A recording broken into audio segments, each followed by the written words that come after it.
What's up, guys? It's Bobby from Bobby's Big Board, and today I'm breaking down a full 4-round rookie draft that I did last week. I'll go over every pick, what I liked, what I didn't, and who came out with the biggest steals. So let's dive right into it.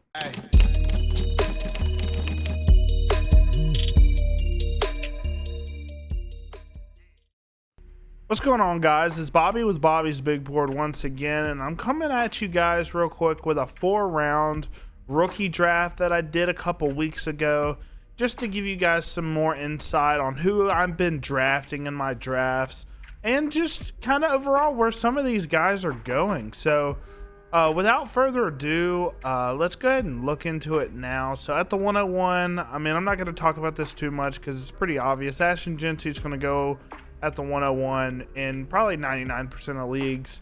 So yeah, Ashton Genty, no-brainer at the 101. Now at the 102, though, I got guys like Travis Hunter going at the 102, Travion Henderson, Cam Ward, maybe if you're really QB needy. Omarion Hampton goes at the 102 here. I'm not mad at it, right? I think he's going to have really good future outlook after this next season. I think Najee Harris is going to be a little annoying for Omarion Hampton, at least until mid-season, if not longer than that. Guys, I'm just saying, I know Najee's not on a big-time deal, but I don't think that the Chargers, in good faith, would sign a guy like Najee Harris not to use him. You know, because think about it from Najee's point of view. You're signing with the team that has a clear need at running back just for them to draft your replacement in the first round. They're going to use Najee, and they're going to use him till the wheels fall off, I think, and they're going to do probably a 50-50 split, in my opinion, and then gradually give Hampton more carries as the season goes on. So, yeah, FF Matt actually gets back-to-back picks here. So he got Hampton, and then he goes Travis Hunter at the 103.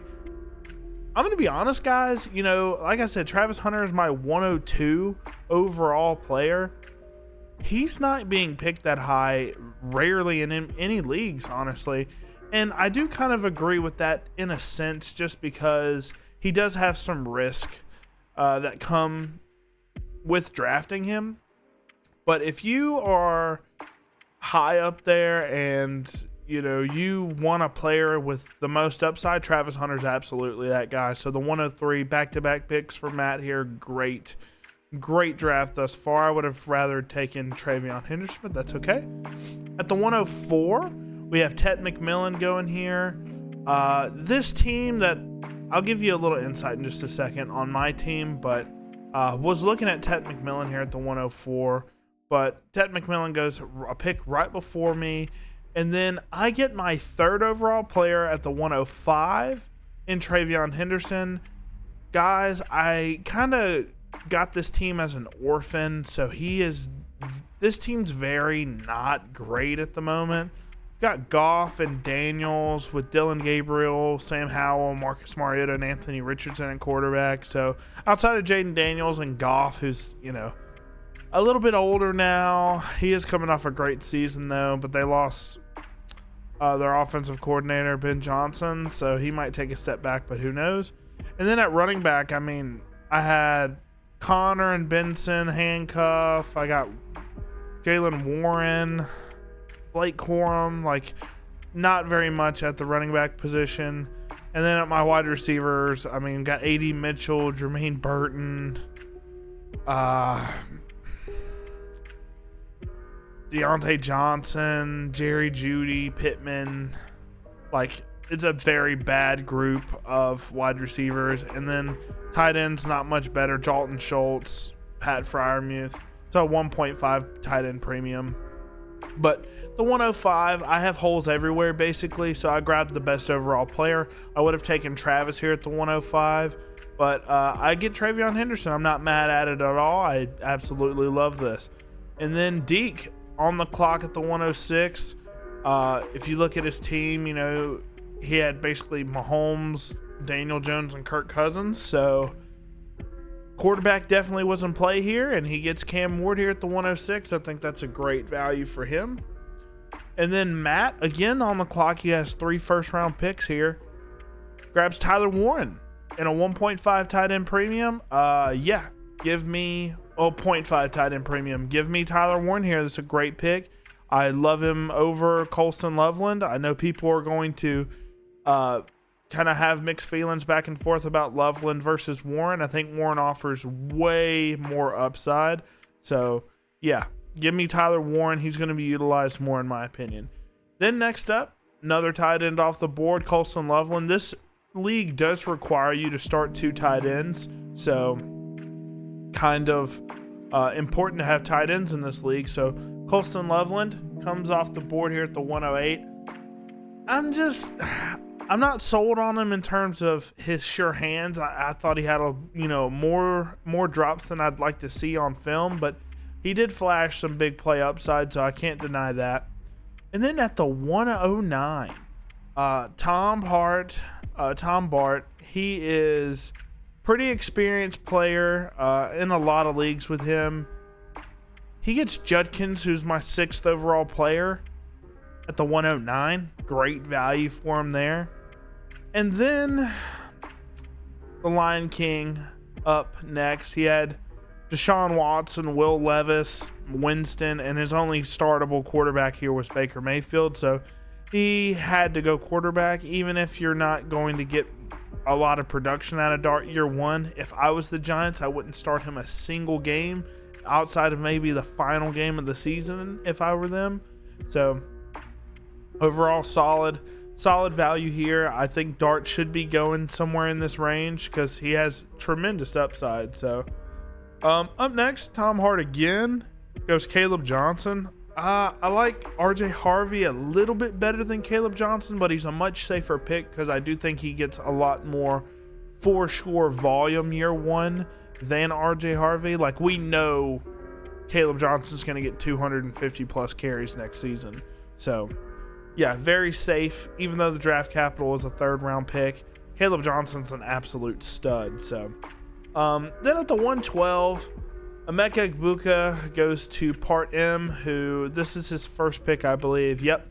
So yeah, Emeka Egbuka, he's a little bit farther down my board than the 112, maybe in like the 204, 206 range for me.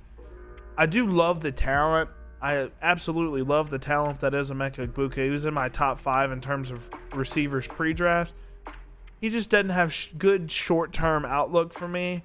So I'd rather a couple other guys that I liked around the same range as him, but are also going to produce year one. And that's just kind of like my strategy in Dynasty, right? I'm trying to look for guys that will give me immediate hype and immediate value right away, so I can then in turn flip them for more. So you don't have to play that way. That's just how I play. That's how I found success. So regardless, I'm on the clock because for the second time at the 201, I'm grabbing RJ Harvey, who was my 10th or 11th best player.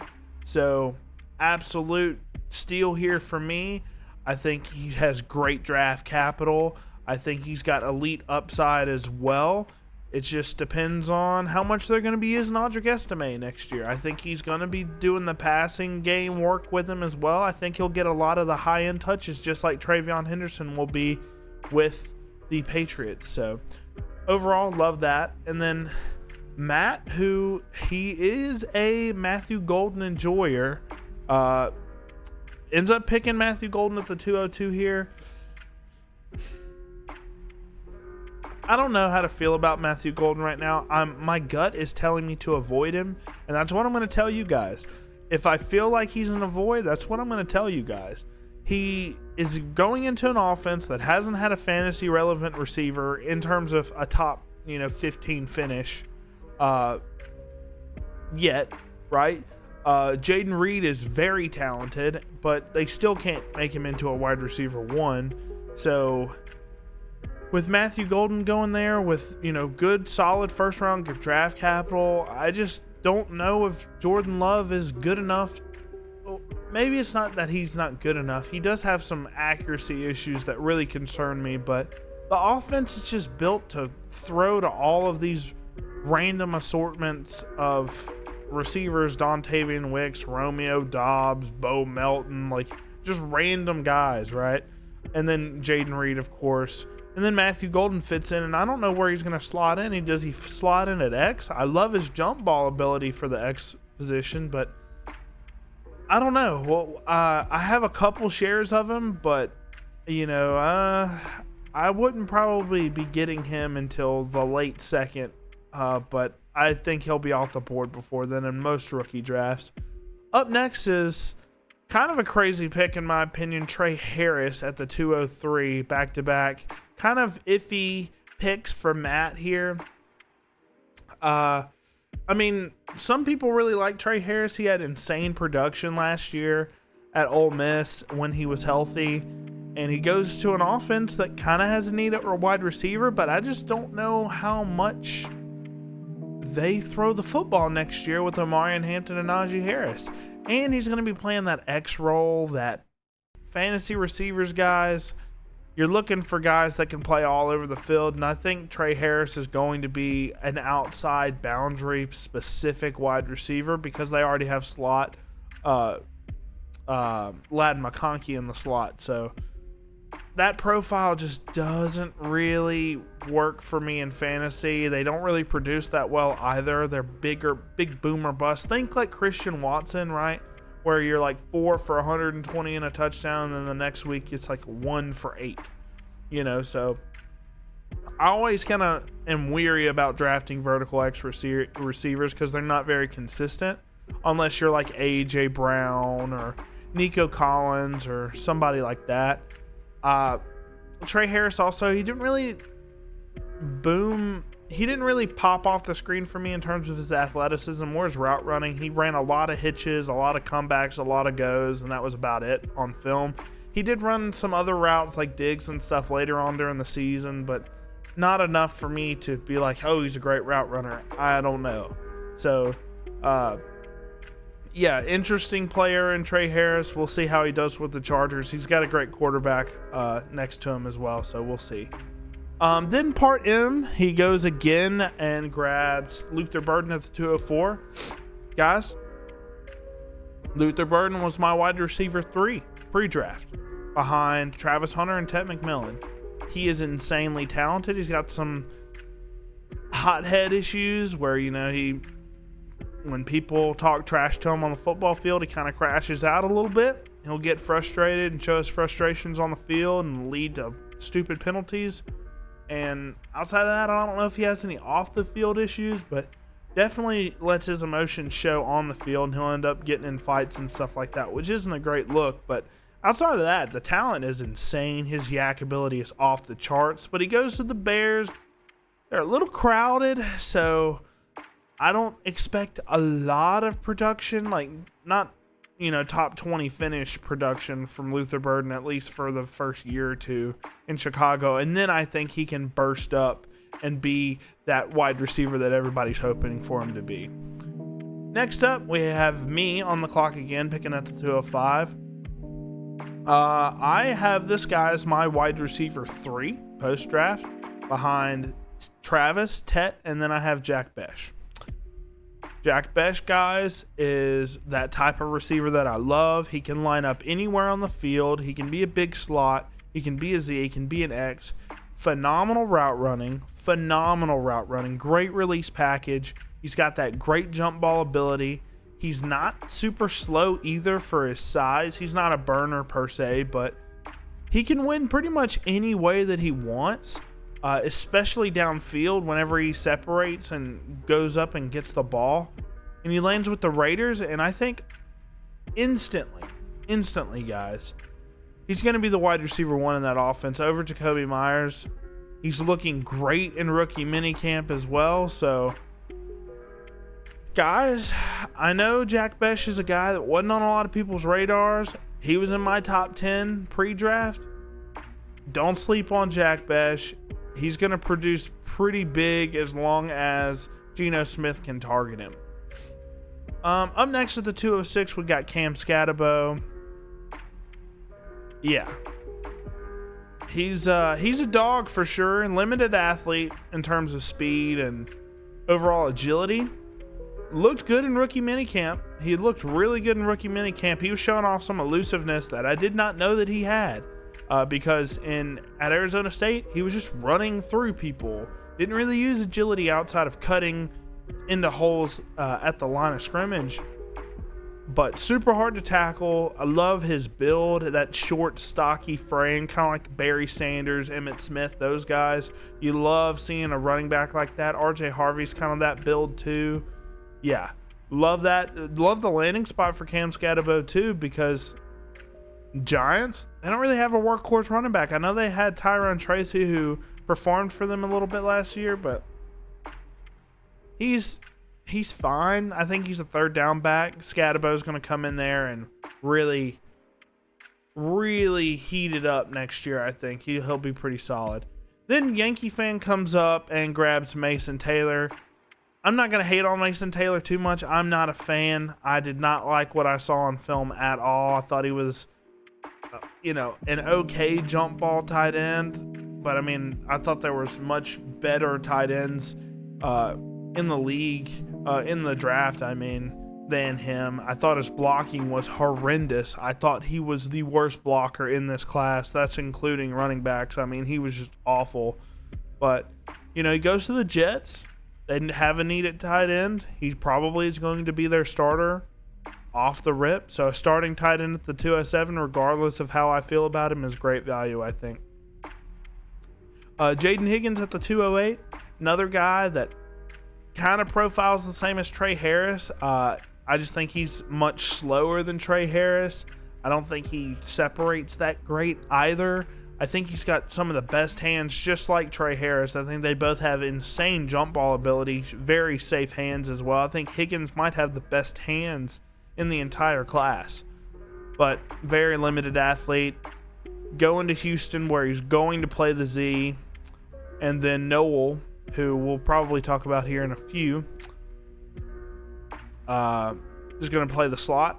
I have Noel in my rankings over Higgins just because I don't really like what I saw on film with Higgins. So, it is what it is. I think he is a very limited type of route runner, in my opinion. Up next, FF Matt goes ahead and grabs Tyler Shuck at the 209. Look, let me see what his quarterbacks are looking like. Rudolph, Drew Lock, Minshew, Hurts. So he had Hurts and Darnold, and that was basically it, and a bunch of backups. We'll talk about his next quarterback here in a few. But Tyler Shuck, I think he's got a very low ceiling. I think he's like a Alex Smith type of check down, make no bad decisions type of guy, no risk, no reward type of quarterback. People said he had a big arm. I thought he had a solid arm, nothing crazy. I guess just because people see the frame and they're just like, oh, he's a big guy, he must have a big arm. With Tyler Shuck, I wasn't really amazed with his arm. I thought it was fine. Back-to-back season-ending injuries for him as well really raised some red flags. He offers little to nothing in terms of athleticism as well, in terms of scrambling ability, rushing ability. He offers basically none of that, even though his 40 time I thought was decent. He goes to New Orleans. He will start since Derek Carr retired. I think Derek Carr will come back in the 2026 season, probably. I think that was a business decision just so Derek Carr can go to another team. He just sits out a year and basically gets, I think, $2 or $3 million to just not play. So, I think that's a good pick at the 209. Terrence Ferguson, though, a guy that I do like a good bit just because of his athleticism. I wasn't wowed with him on tape, but overall, he's going to the Rams that love to throw the football a ton, and he will be utilized, in my opinion. So that's a good pick by the Lion King here. Back-to-back pretty good picks for him. And then the Gardner at the 211, he ends up going Sampson over a lot of other guys. Sampson, for me, I think is going to be a change of pace guy for Judkins. And that's it. So, I don't know how much he offers in terms of upside. I wasn't in love with him either as a prospect. He was in my avoids list. So, moving on. Tootin goes to the Yankee fan at the 212. I think this is great value. I think he's a big boom or bust prospect. He has some fumbling issues. But outside of that, man, Tootin has some game-breaking speed. He can take it to the house basically whenever he wants, as long as he gets some space. But he's got some fumbling issues. He's not really the best in terms of agility. Doesn't have the best vision. But if he can get some of that coached up, he can be a game breaker, man. He really can. Kind of like a Devon A-Chain type of rushing ability when he gets in open space. So, yeah, definitely high on the player in terms of just upside, but he does come with some risk. Now, I will say, Liam Cohen, this is his running back that he drafted. So this is a new regime where they bring in this guy. So we'll see how he gets interjected into the offense. I think they absolutely will bring him in and do some creative stuff with him, but we'll see. At the 301 here, we got Harold Fannin Jr., back-to-back pretty solid picks for the Yankee fan. Yeah, Harold Fannin is up there in terms of my tight ends just because has great production in college, offers great yak ability. He's like behind Tyler Warren and Colston Loveland, obviously, but in terms of receiving upside, I mean, he's up there. He's up there. We just have to see how his game translates because he played in the MAC at Bowling Green, so we'll see how that translates. He cooked Penn State last year when he played them, so we'll see how he ends up going. And then back-to-back picks here that are good in my opinion. The 302's Jalen Milroe. Jalen Milroe can be in the top, the 208 to the 210 in my opinion. Jalen Milroe, and he's got so much hype right now. Apparently he looked great at rookie minicamp. I've heard that they're going to be using him in packages on the goal line and stuff like that. And with Sam Darnold being very hit or miss in terms of his career thus far, I'm not going to say he played bad last year because he didn't, but Kevin O'Connell makes all of his quarterbacks very good. And Sam Darnold, I wouldn't be surprised if he goes to Seattle and stinks it up, man, because Seattle does not have the weapons that the Minnesota Vikings do, and they don't have the same offensive coach. I think Kevin O'Connell, he won Coach of the Year for a reason. He's a fantastic coach and gets the best out of his quarterbacks. But with Milroe, I could see him starting year one. I absolutely could see him starting year one. I don't want him to. I have the same kind of feeling as Dart. I think Dart's more pro-ready than Milroe, but Milroe's got some big-time accuracy concerns. He's going to have to clean that up. So we'll see how that goes. But in terms of his rushing upside, man, he's the fastest quarterback I've ever seen on tape. So if he can get his accuracy up, we're talking Lamar Jackson level upside. Then back-to-back Seahawks off the board. Matt goes ahead and grabs Elijah Arroyo. Not in love with Elijah Arroyo, guys. I thought he had some big-time injury issues. I thought a lot of his production came on broken plays. I thought he was a solid frame, solid jump ball guy, but outside of that, he seems pretty limited to me. But he goes to the Seahawks that have Noah Fant. With him, he'll probably get on the field a little bit, but definitely not a guy that I'm trying to pick in this range in the 303. Like I said, the guy that I drafted in a couple picks I'd much rather have. I'd much rather have multiple other wide receivers in this range as well. Then at the 304, we got Ollie Gordon. Look, guys, I watched the 2023 tape. I watched the 2024 tape. Ollie Gordon's interesting because he produced at a big-time level in 2023. We're talking like Heisman hype in 2024, and he just had a horrible year. I mean, he's slow, he's stiff.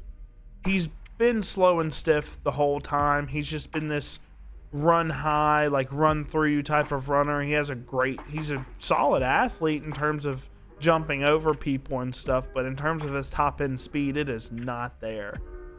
He's going to be blocking dependent, very much blocking dependent, and the Miami Dolphins are just not very good at run blocking. Ollie Gordon is just not going to work out, I don't think. He had to have gone to a team that was very good at run blocking, and the Dolphins at this point are not. So Ollie Gordon's one of the biggest avoids for me. Most people are probably already avoiding him anyways just because of the draft capital and A-Chain being there. But yeah, until they clean up their O-line, Ollie Gordon is not going to be doing very much. Up next, I'm on the clock again. I get Kyle Williams at the 305. Kyle Williams is up there for me in terms of he's in my A tier for wide receivers. He's got great releases, great deep speed, great landing spot. He has a very solid quarterback in Drake May, who made guys like Kayshon Boutte fantasy relevant last year. Kyle Williams is going to come in and start on the other side of Stephon Diggs. He can start in the slot as well. He kind of profiles us this deep threat that is also a yak guy. Like, he reminds me a little bit of Jaden Reed in a way, but in my opinion, he might be a little bit better than Jaden Reed, in all honesty. We'll have to see what he does on the field, but as a prospect, I loved Kyle Williams coming out of Washington State. So with the New England landing spot, I cannot wait to see what he does. I have him in so many leagues. All right, next up, I talked about him a little bit earlier. Jalen Knoll goes at the 306 here to Part M. I think he's going to be the wide receiver 2 in that offense behind Nico Collins if he stays healthy all year. I love the quickness, the short area burst, the underneath route running. I think he profiles like this PPR slot guy. I think Knoll is, kind of like a JSN in some ways, just not as good after the catch as JSN, obviously. But yeah, Knoll is, I loved him as a talent as well. I thought he was the better of the 2 Iowa State wide receivers, but I know that's not popular opinion. I'm just going off what I saw on film. I think Knoll will outproduce Higgins year 1. If I'm wrong about Jaden Higgins, I hope so, because, I love his profile in terms of his hands and his jump ball ability, and he can get some highlight catches, but I just don't know how often he's going to separate enough for CJ Stroud to want to target him. But yeah, I love Knoll at the 306 here. Up next, one of my, kind of sleeper guys, Woody Marks, goes at the 307, another back-to-back picks by Part M that I like. Yeah, Woody Marks is a stud, guys. He didn't really get to produce very much at Mississippi State, unfortunately, for his 3 or 4 years that he was there. They were an air raid offense, and, he just was basically the third down back for them. He goes to USC for his final year and blows up, goes for over 1,000 yards, a bunch of touchdowns. He's got tons of receiving upside, and honestly, he's a very high-end athlete, and, they needed an RB2 in that offense. Dameon Pierce has just been okay, and Joe Mixon really fell off a cliff towards the end of last season, so Woody Marks, I think, can come in and really get some meaningful touches, so love this pick at the 307. And then at the 308, we have Jaden Blue. Not too big on Jaden Blue. Wasn't in love with him as a talent at all. I don't like him as a receiving back whatsoever. Thought he had some solid speed and overall, kind of okay burst, but had some vision concerns, had some ball security concerns as well. Just not my type of profile. He goes to the Dallas Cowboys, where he's only having to, compete with Javonte Williams, basically, which isn't saying much, so I'm sure he'll get a few touches, more than a few touches in all honesty, but not really my type of back. I'm staying away from him. At the 309, Shedeur Sanders goes here. I know he's getting hype, guys. Why are we picking a 5th round quarterback over their second drafted quarterback? I mean, Dylan Gabriel's going at the 405 here, and somebody's picking Shedeur Sanders in the 3rd, when they picked a quarterback 2 rounds before him. Makes no sense to me. I know he's getting some hype. There's a bunch of reports saying that he's outperforming Dylan Gabriel. We were getting the same reports about Kyle Trask and Baker Mayfield in 2023. I'm not buying them at all. We'll see who they name as starter. But I'm telling you guys, if they trot out Shedeur Sanders as their starter and Dylan Gabriel just sits on the practice squad, that's going to be a terrible look for their GM and their coach. I'm guaranteeing you neither one of them are going to do that and put themselves in that bad of a situation in terms of the owner and the fan base. They shouldn't have picked 2 quarterbacks anyways, because it's basically going to put them in a position to looks stupid either way. But Dylan Gabriel or Joe Flacco, in my opinion, are your best bets as starters. So just keeping that in mind. Probably Joe Flacco if I had to put my life on it. Shooter Sanders just is not pro ready for me enough at this point. I think he's super accurate, but he's got some really terrible pocket issues. He even showed that in rookie minicamp where he was just drifting back. He's going to get annihilated by defensive ends at the NFL level if he keeps doing that. But if he cleans it up, he's a very solid pocket quarterback at the next level. I think in that, low-end QB2 in my opinion. Up next, FF Matt, another solid pick. He gets 2 good picks in a row here. Jalen Royals goes to the Chiefs. Love the talent that's Jalen Royals. Love the yak ability from him, the speed, the deep down the field separation. Chiefs get another big time speedster. I don't know how much he's utilized this year. If Rashee Rice misses some times with the suspension, he'll definitely get on the field in terms of the slot usage. So love that. And he's attached to one of the best quarterbacks in the NFL for his rookie contract. So love that for him. At worst, he can start at the X position when Worthy's not there, and he can kind of replace Juju Smith-Schuster, which I am not super in love with because they were kind of mixing DeAndre Hopkins and Juju at that role. I think Royals is better than both of them at this point in his career. So, yeah. Love the pick for him. He'll start a good bit of the time, I think. Next up is a little bit of a project, in my opinion. Alec Manor, the 311. Loved the talent coming out of Stanford. Great jump ball ability. Has some crazy highlight film on tape. Has some great releases, great route running. Has a lot of really good qualities.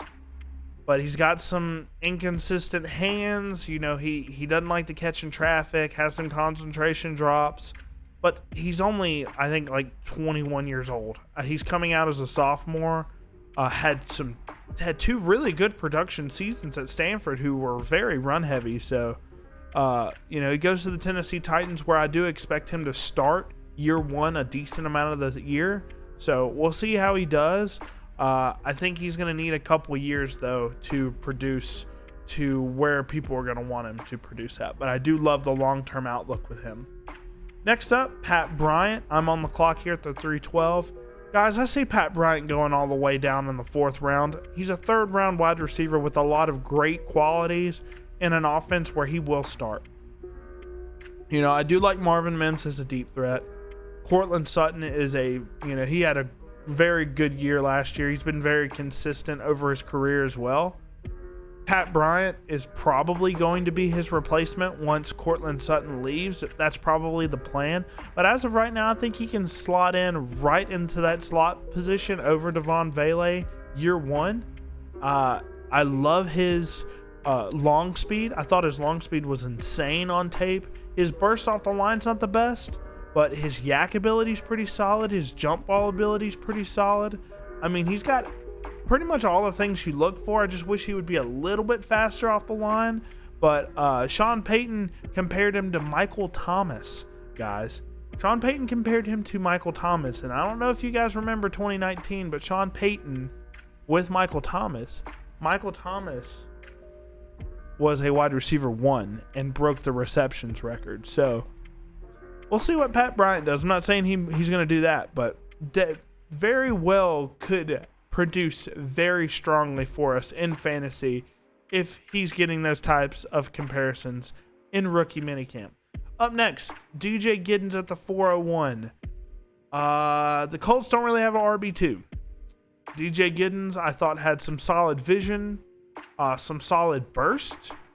Long speed's horrible, guys. Just pointing that out there. He will get caught. His longest run will not be over 40 yards in his entire career, in my opinion. But with Jonathan Taylor being as injury prone as he is, DJ Giddens will more than likely slot in and start a few games, so he will be fantasy relevant this season, more than likely.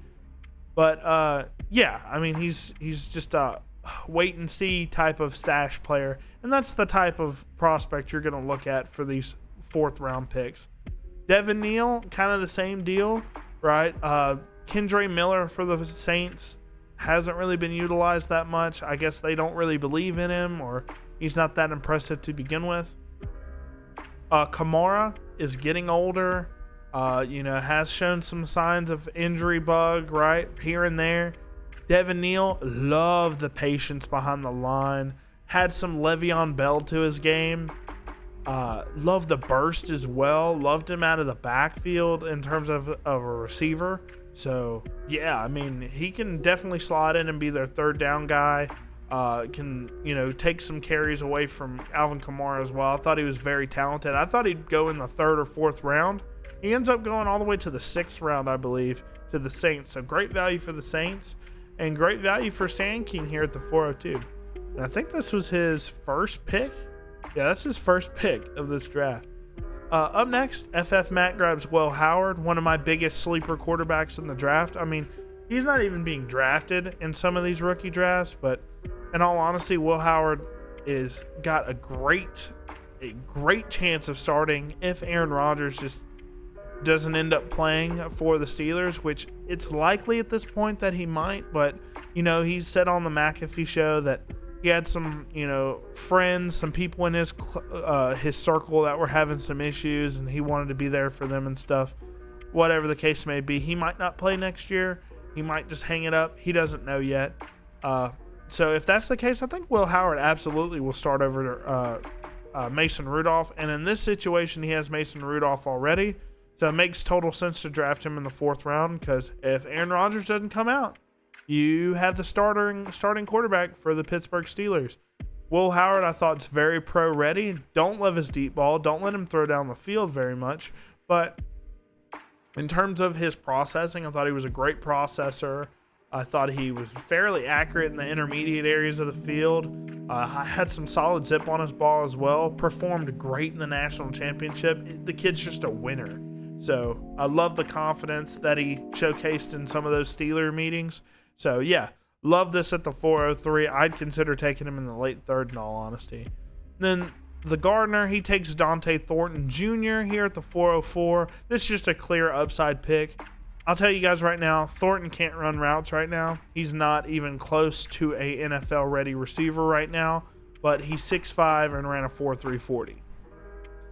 That's all you really need to know about Dante Thornton. He's a freak athlete. He's big, fast, and has some solid jump ball ability here and there, but he played 4 years at Tennessee and barely got on the field. So outside of a deep shot here and there, I wouldn't expect anything from Dante Thornton his rookie season. Probably even his 2nd or 3rd year. He's going to have to develop big time. Then at the 405, I picked Dylan Gabriel here. 3rd round quarterback, guys. He's a 3rd round quarterback that I thought was very safe in terms of a prospect. He started a bunch of games. He was basically a full season starter for 6 seasons and threw the most passing touchdowns of any college quarterback in the history of college football. And I mean, he's been successful pretty much everywhere he's went. Problem is, he's a little short. He's about 5'10" and 3/4, something like that, which is very short for the quarterback position. But he's got great draft capital, goes to a team that needs a quarterback.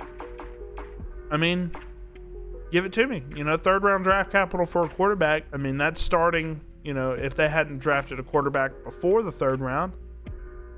Dylan Gabriel could very well be the starting quarterback of the Cleveland Browns, and I definitely think he starts a few games this season. I do expect Shedeur to start a few seasons as well, but I like Gabriel a lot more as a prospect. Just the height's going to kill him a little bit, I think. Okay, at the 406 here, we have Torrey Horton going to Seattle. So behind JSN and Cooper Kupp, that wide receiver room is wide open. They got rid of Tyler Lockett, and I think Tyler Lockett ended up signing with the Titans, I think. I forget where he signed, but yeah. Torrey Horton has got great yak ability, great speed, some solid jump ball ability here and there. He has some very cool highlight grabs. Coming off a knee injury, but still ran very well at the combine. So he's probably going to be a little bit faster than what his 4.40 showed. So yeah, Torrey Horton, I think he can slot in as their slot receiver whenever JSN and Cooper Kupp aren't doing it. If they want to kick those two guys outside, I don't know if you'd want to do that. Maybe play Torrey Horton at X as well. He can play anywhere on the field. We'll see how he's recovered from his knee injury, but definitely like the talent for sure. He just played at Colorado State, which they don't play a lot of really good competition, so it'll be interesting to see where he stacks up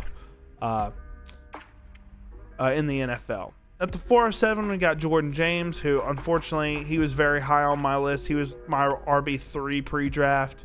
Goes to the San Francisco 49ers.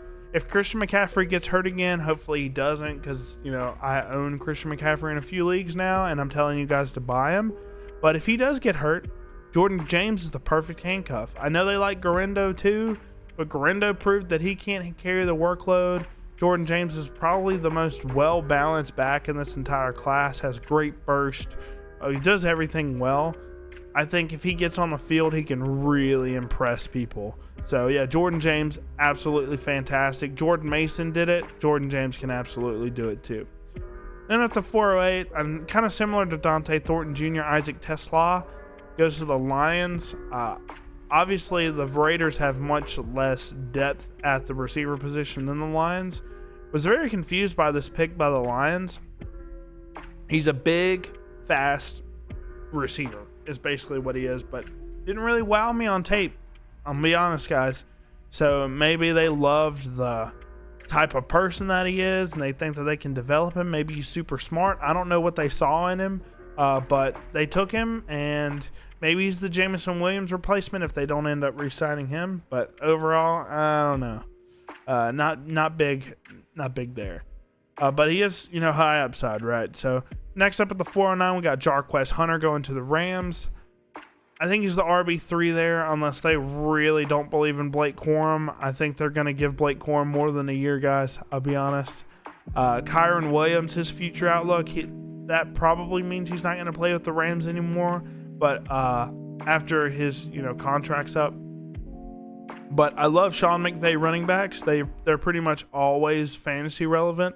So yeah, Jarquez Hunter at the 409 is a solid pick. I thought he was very explosive. I think he's the most explosive running back in that offense. Love the burst. Love some of the physicality as well from him. So yeah. Then at the 410, we have Kyle Monangai going to the Chicago Bears. He was in my top 10 for running backs. Maybe he wasn't in my top 10, but he was very close to my top 10 if he wasn't there. Loved his pass protection. I thought he was the best pass protector in the class. Him and Travion Henderson are up there in terms of the best pass protectors. But, I mean, Kyle Monangai is just a bowling ball of a running back. And DeAndre Swift's the only back that's there, basically. Roshan Johnson's fine, but Kyle Monangai is going to come in there and I think really have some meaningful touches in this offense next year as a power back, short yardage guy, goal line guy. So look forward to Kyle Monangai at the 410. I mean, that's a really good value there. Then next up, you have Brashard Smith at the 411. Going to the Chiefs. They needed a third down back. They kind of tried Samaje Perine last year. That didn't really work out all that much. He had some big plays here and there. But a few years ago, we had a third down back. I'm trying to remember his name. Can't remember his name right now. But Jerick McKinnon. Jerick McKinnon was our third down back a few years ago, and he was fantasy relevant. He was like a RB2 just because he had like 8 receiving touchdowns one season. So Brashard Smith offers some juice in the backfield. We needed a third down back. The Chiefs did. I'm a Chiefs fan. So kind of like him for that, but I mean, that's about all the upside he's going to have. Maybe he gets some rushing opportunities as well, but we'll see. At the 411, you're just hunting upside, right? So then last but not least, you got Trevor Etienne. Wasn't too big on him as a prospect. I thought he was a smart runner. Thought he was a decent athlete, but no really high-end traits. but he goes to Carolina, where all they have basically is Rico Dowdle and Chuba Hubbard. Chuba Hubbard's probably going to be the workhorse, but Trevor Etienne could possibly get some touches next season and could be a decent handcuff if Chuba goes down. But overall, this is, I was hoping that this video was going to be a little shorter, guys, but it ended up being 45 minutes regardless. And yeah, guys, that's basically the draft. Let me know who fell a little bit too far, what y'all thought about my draft. There's some guys that kind of went undrafted, like Taj Brooks. I thought Taj Brooks would definitely get drafted. There's some other guys as well, of course, that just missed the mark. But overall, let me know what y'all thought about this draft. And obviously, thank you guys for watching as always. And like, subscribe, and join that Bobby's Big Board Discord for a Dynasty Talk all season long. And I will see you guys next time. Peace. Hey.